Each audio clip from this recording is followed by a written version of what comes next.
Convidado. Domingos Simões Pereira é presidente do posto da Assembleia Nacional Popular da Guiné-Bissau e presidente do PAIGC, na oposição no atual cenário político em Bissau. Domingos Simões Pereira está aqui comigo nos estúdios da RFI. Boa tarde. Domingos Simões Pereira, este fim de semana, na madrugada de 1 de março, a missão da CDAO, presente em Bissau, saiu do país na sequência de ameaças de expulsão proferidas pelo presidente Umaru Sissoko Embalo. Qual é que é a posição do PAIGC em relação a esta expulsão? Bom, antes de mais, agradecer o convite, mas corrigir que, na nossa percepção e de acordo com a nossa Constituição da República, pode-se evocar a dissolução do Parlamento, mas o Presidente do Parlamento mantém-se em funções até a eleição de novos parlamentares, porque eu não fui designado por ninguém, eu fui eleito pelos meus pares que saíram das últimas eleições legislativas. Portanto, a minha coligação ganhou as eleições legislativas com maioria absoluta e é resultado disso que na primeira sessão eu fui eleito presidente da Assembleia Nacional Popular. Em relação à questão que coloca da CDAO, que é uma questão muito pertinente, eu penso que antes de responder a essa questão da missão, é importante enquadrar, é importante contextualizar a relevância da CDAO. Eu digo isso porque não só é a questão da pertença a esse espaço comunitário, mas o papel que a CDAO teve em todo o processo. É preciso lembrar que em 2019, na sequência das últimas eleições presidenciais, havia um contencioso eleitoral. Um contencioso eleitoral que tinha duas posições diametralmente opostas. A da CNE, que anunciou uns resultados, e do Supremo Tribunal de Justiça, que tinha dificuldades em aceitar esses resultados porque, só por uma questão de memória das pessoas, quando o Supremo Tribunal de Justiça pediu à Comissão Nacional de Eleições para apresentar a ata síntese de apuramento dos resultados, a resposta foi que a Comissão Nacional tinha se esquecido de fazer esse apuramento. Ou seja, é importante contextualizar isso, que foi nessa altura que a CDAO entrou em cena com um comunicado da Comissão da CDAO na qual reconhecia Umaru Sissoko Embalo como vencedor das eleições. Mas é essa mesma organização que agora voltou ao país com o objetivo de encontrar aqui o consenso político para a realização de novas eleições. Essa missão de alto nível da CDAO acabou por sair no fim de semana passado de Bissau, precisamente na sequência de ameaças de expulsão proferidas pelo Presidente. Qual é a posição especificamente do PAIGC em relação a esta ameaça à CDAO? Penso que essa ameaça, eu tenho quase vontade de dizer que a CDAO está a experimentar o veneno que nós temos vindo a consumir este tempo todo. Uma vez instalado no poder, não é agora, desde que se instalou no poder, o Umaru Sissoko Embalo sentiu que já não precisava da CDAO. E não precisando da CDAO, agora toca a confrontá-los. Eu fiz o enquadramento inicial porque é importante as pessoas perceberem que nós não estamos a exigir um posicionamento claro da CDAO só por uma questão de nós pertencermos, mas por a CDAO ter tido o papel que teve em todo o processo. Portanto, no caso, desde sábado até agora, sim, depois da saída da missão, a CDAO está em silêncio. É esperado um comunicado oficial e final sobre esta situação, que até agora não foi feito. Eu estou de acordo que esse silêncio começa a ser demasiado ruidoso. Eu penso que a CDAO, se não se pronuncia e se não se posiciona de forma muito clara, dá realmente voz, sustenta a posição daqueles que dizem que começa a ser uma entidade irrelevante. Carlos Pinto Pereira, atual Ministro dos Negócios Estrangeiros da Guiné-Bissau, que foi de resto seu advogado também, acusa a delegação da CDAO, e passo a citar, de ter vilipendiado na praça pública o nome do país, sublinha que o Executivo guineense está inteiramente ao lado da posição do Presidente e acrescenta que a Guiné-Bissau aguarda da parte da CDAO uma retração pública. A questão é, a CDAO, ao ter-se desviado do roteiro inicial, não atentou efetivamente contra o Estado de Direito? Tem uma missão destas o poder acrescentar reuniões? Em condições normais, aquilo que nós pedimos, aquilo que nós defendemos, é que as instâncias internacionais existem no sentido de reforçar e não substituir os órgãos da nossa soberania. A questão é que a CDAO, já há algum tempo, reconhece que nós não estamos num quadro normal. Por isso é que eu fiz o enquadramento inicial. E tem tido esse papel durante todo esse tempo. Uma das primeiras posições que o Umaru Sissoko Embalo assumiu foi a de pedir a retirada da força que que a CDAO tinha instalado na Guiné-Bissau, evocando que as nossas Forças Armadas eram suficientes para garantir a nossa soberania. Pouco tempo depois, fabricou o 1 de fevereiro, agora para justificar o regresso da CDAO, da Força Militar da CDAO, só que desta vez não com a missão de estabilizar os outros órgãos de soberania, mas de garantir segurança a ele, garantindo a sua segurança para ele poder atacar os demais. Portanto, com isso, o que é que eu pretendo dizer? É óbvio que a CDAO não devia ter esse tipo de papel, mas teve-o na instalação do Umar Sissoko Embalo enquanto Presidente da República. E é por isso que a CDAO tem a responsabilidade de acompanhar esse processo e garantir que há uma transição. E mais, eu gostava de adicionar o seguinte. A nossa Constituição, conjugada com a nossa lei eleitoral, estabelece um calendário. Não é? É muito claro ao definir que o último dia do mandato do então Presidente da República devia ser o primeiro dia do novo Presidente eleito. O que significa que, por via dessa interpretação, se consegue estabelecer um calendário. Ou seja, o Umar Sissoko Embalo, no exercício da sua função enquanto Presidente da República, devia ter convocado eleições e permitir a realização de eleições para que, no dia 27 de fevereiro de 2025, nós tivéssemos a inaugurar o novo Presidente. Mas essa data é a data que defende a oposição, a data que defende o Presidente, defende que o seu mandato termina a 4 de setembro. E a sensação que dá é que na Guiné-Bissau a Constituição e a lei eleitoral são passíveis de interpretações consoante a conveniência. Não são.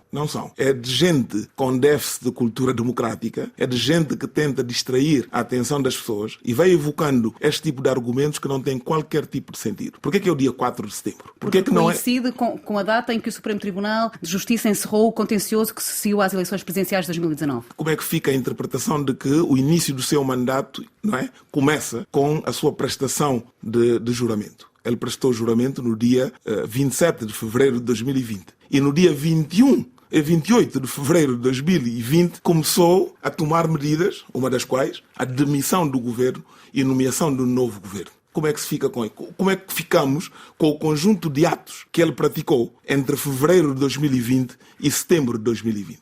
Em que ficamos?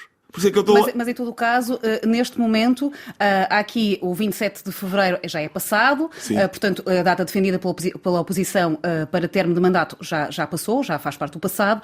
O Presidente fala em eleições em novembro, portanto, há uma das partes que vai ter que ceder. Sim, estamos perante mais um golpe constitucional e institucional. Estamos perante mais um golpe, porque repara, a contradição é tão flagrante que, vejamos, mesmo que a gente considerasse a data que ele próprio escolheu dia 4 de setembro, não é? Agora a questão é, faz-se eleição antes do fim do mandato ou depois do fim do mandato? Se ele próprio escolhe o dia 4 de setembro como o último dia do seu mandato, a lógica não seria marcar eleições para que o novo presidente eleito tomasse posse no dia 4 de setembro, mas ele diz novembro. Por que é novembro? E surpreendeu, eventualmente, o anúncio do Umar Sissoko Embalo na segunda-feira, quando chegou a Bissau, de dizer que se recandidatava nas eleições de novembro, eleições gerais, portanto presidenciais e legislativas, e ele que avançou ainda que terá uma vitória garantida à primeira volta. Surpreendeu este anúncio? Não. Eu penso que não surpreendeu-me a mim, não surpreendeu a nenhum guineense. Nós tivemos 5 anos muito difíceis. O povo guineense foi obrigado a aceitar uma imposição que lhe foi feita, porque o povo guineense não votou em Umar Sissoko Embalo em 2019. Mas, perante toda a pressão internacional e a conjuntura que se vivia, o povo guineense resignou-se a aceitar. E nós contribuímos em pedir ao povo guineense que fizesse essa concessão. E foram 5 anos muito difíceis, em que muita gente foi... Ou seja, houve alguma conivência por parte da oposição, tendo em conta as ações do presidente Umar Sissoko Embalo? Não, depende do que está a chamar de aceitação. De oposição. Nós somos muitas vezes rotulados de oposição, mas nós somos aquela oposição que ganha todas as eleições. É uma oposição muito especial. Eu não sei se está... Por isso é que eu no início disse que estava na oposição no atual cenário político na Guiné-Bissau. Nós nunca estivemos coniventes com o Umar Sissoko Embalo. Simplesmente confrontados com a tal situação do Covid que era evocada pela CDAO e pelo conjunto de propostas que foram colocadas à mesa, entendemos que era bom, era favorável àquilo que era a situação política que se vivia, encontrar um entendimento, um compromisso. Desde o primeiro dia do estabelecimento desse compromisso, nunca foi respeitado. E é esse quadro. Domingos Simões Pereira, o presidente do país avançou que vai convocar os partidos para consultas antes de produzir o decreto de fixação das eleições gerais, portanto, de novembro. A presidência anunciou ter convocado para sexta-feira o PAIGC, precisamente para audiências. O PAIGC vai comparecer a esta reunião? Primeiro é preciso deixar bem claro que o cidadão Umar Sissoko Embalo não é presidente da República. Ele foi presidente da República e assumiu a posse no dia 27 de fevereiro de 2020 e no dia 27 de fevereiro de 2025 chegou ao fim o seu mandato. Mas ele não deve continuar o mandato até novas eleições? Não. Quem é que deve liderar o país? Isso não existe em nenhuma Constituição, sobretudo de regime de sistema de governo semipresidencial. Isso existe para governos, os governos aguardam até a nomeação de novos governos. Existe para Assembleias da República, que os deputados aguentam-se até a eleição de novos deputados. Não existe para presidentes da República. E a Constituição da República deixa muito claro quais são os mecanismos para substituição perante o seu impedimento, seja temporário, seja definitivo, como é neste caso. Agora, repara, mesmo em termos de substituição temporária, o cidadão ou o presidente, na altura, Umar Sissoko Embalo, tem tão grande déficit de cultura democrática, que mesmo nessa altura, quando ele viajava, não era o presidente da Assembleia Nacional Popular que o substituía. Ele deixava como substituto, inicialmente, o chefe do governo, o primeiro-ministro, e mais tarde, o ministro do Interior. Tal é a forma arrogante e o desprezo que ele tem em relação à ordem constitucional. Mas, Domingos Simões Pereira, se Umar Sissoko Embalo não é, ou deixou de ser presidente da Guiné-Bissau, considerando que o mandato dele terminou a 27 de fevereiro, quem deve estar a assumir esse cargo neste momento? Ou quem deveria? A Constituição da República é muito clara em relação a isso. É o Presidente da Assembleia e o Presidente da Assembleia sou eu e, portanto, é essa a responsabilidade que eu tenho. Nós entendemos que, mais do que brigar essa questão, quem deve estar, quem não deve estar, de acordo com a Constituição, eu penso que não há nenhuma dúvida sobre isso. Mas nós fizemos uma proposta que pensamos que podia e deve contribuir para ultrapassarmos esse debate. Nós entendemos que pode-se discutir esta questão. O que não se pode discutir é que a Comissão Permanente da Assembleia Nacional Popular é uma entidade colegial, competente e vocacionada para garantir a gestão desse processo de transição. E, portanto, nós entendemos, em reunião que foi convocada por mim e em que compareceram os membros da Comissão Permanente, que a Comissão Permanente devia tomar a iniciativa desse processo, convocar as outras forças políticas e mesmo outras entidades da sociedade civil para uma plataforma de diálogo inclusivo a nível nacional, no qual as questões mais prementes seriam debatidas e procurava-se um consenso. Mas esse diálogo é possível sem Umar Sissoko Embalo? Esse diálogo é possível? Umar Sissoko Embalo já não é Presidente da República. Ele teve 5 anos.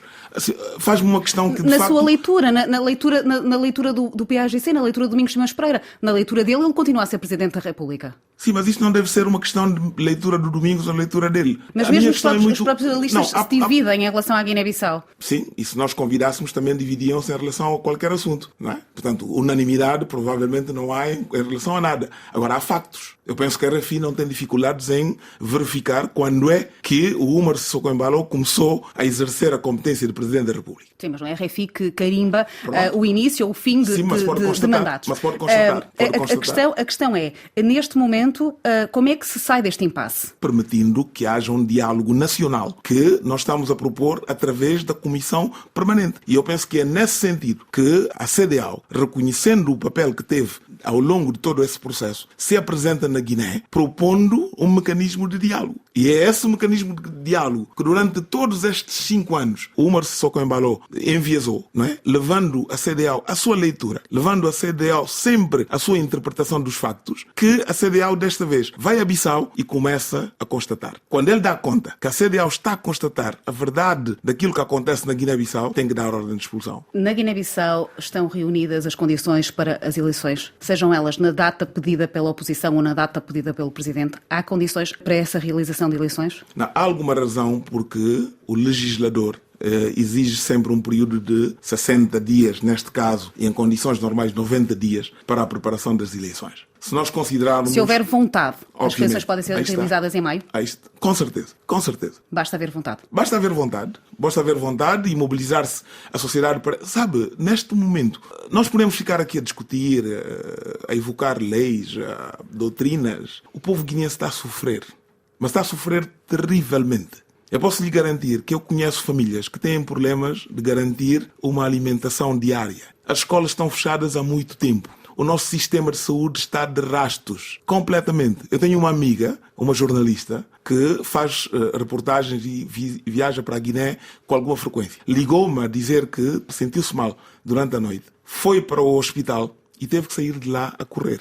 A situação na Guiné-Bissau é catastrófica. é importante que os nossos parceiros e todos aqueles que nos acompanham deixem de acompanhar a situação da Guiné numa perspectiva prosaica. Pronto, a Guiné tem-nos alimentado com histórias deste tipo. Não, a Guiné está sequestrada por um senhor que utilizou mecanismos vários que ele provavelmente aprendeu noutras latitudes, sequestrou a Guiné, instrumentalizou instâncias que lhe permitem usar a força e está arrastando o país para um beco sem saída. É preciso parar. Como é que se justifica que com esta contestação interna, com este imbróglio com a CEDEAO, o Umaru Sissoko Embalo continua com o apoio do governo e com os tapetes vermelhos estendidos por este mundo fora? Ele acabou de chegar da Rússia na semana passada, Azerbaijão, Hungria, esteve aqui em Paris. Há um anúncio também de uma deslocação aos Estados Unidos.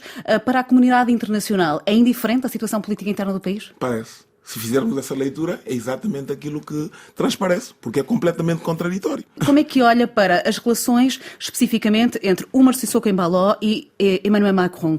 O Umaru Sissoko Embalo, a quem foi dada a Legião de Honra, a quem foi atribuída aqui em Paris, pelo homólogo francês, portanto, pelo presidente Emmanuel Macron, isto no dia seguinte a um episódio de agressões do qual ele foi acusado, de ter agredido ou ter mandado agredir membros da comunidade guinense aqui em Paris. Como é que olha para esta proximidade entre estes dois estadistas? Alguma coisa não bate certo e eu não tenho elementos suficientes para poder identificar exatamente o que é que está mal, mas algo está terrivelmente mal. Eu penso que um país como a França é conhecida por outros valores. Não é? E, portanto, nós temos a tendência de olhar para países como a França, a Inglaterra e outros e dizer que a democracia liberal tem nesses países o seu fundamento. Depois temos dificuldades em poder compreender, mas há talvez uma explicação. E uma das explicações terá a ver com alguma dificuldade que a França, de repente, começou a ter na nossa sub-região. Umaru Sissoko Embalo, sendo um oportunista político exímio, terá identificado isso. Terá percebido que a França está a passar por um período de alguma dificuldade em relação a alguns países, como sabemos aquilo que aconteceu em alguns países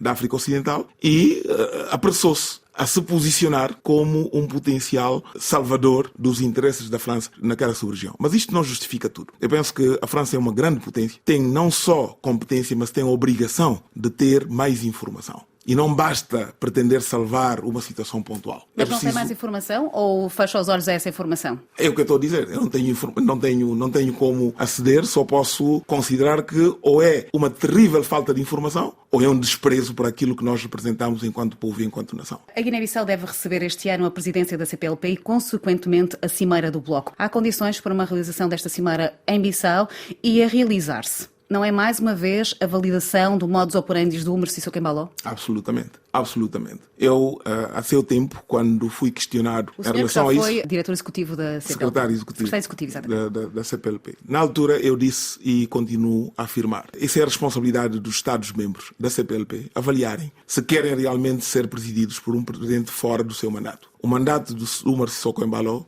terminou no dia 27 de fevereiro de 2025. Se a comunidade de países de língua portuguesa se sente honrado por ser presidido por um presidente que não realiza eleições dentro dos prazos constitucionalmente estabelecidos, compete à nossa organização decidir. Deve a Guiné-Bissau ponderar manter-se na CEDEAO? Este não é o momento para se discutir isso. Deixo só aproveitar para dizer que eu penso que todos os Estados-membros da CEDEAO deviam, a meu ver, em vez de ficarem por esta divisão entre quem acha que devem manter-se e quem acha que devem sair, deviam perceber que algumas das questões que esses países, agora tratados como países do Sahel, colocam, a comunidade dos nossos países na CEDEAO também coloca essas questões. Não é? A questão da moeda do franco CFA, a questão da paridade com o euro, a questão das próprias relações com França e com outros países do Ocidente, são questões que os cidadãos da CEDEAO colocam. E, portanto, devia-se abrir uma plataforma de diálogo e que pudesse enquadrar. A CEDEAO tem perdido muito espaço, tem perdido muito fôlego.